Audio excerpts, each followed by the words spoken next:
I have a 2015 WRX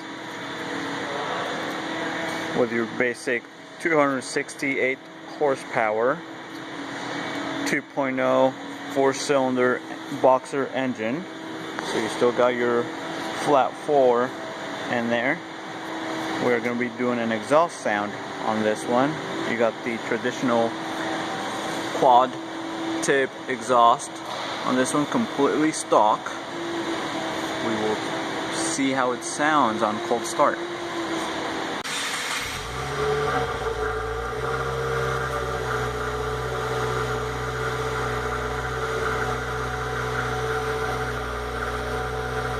You hear 2,000 RPMs.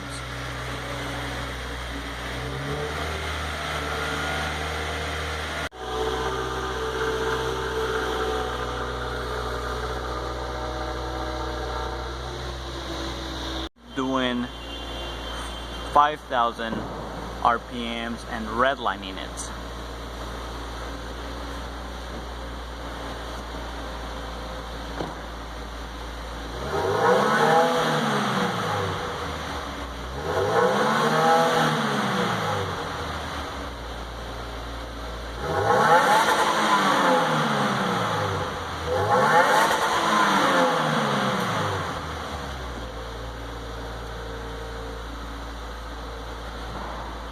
Not bad for a little stock exhaust sound on that one.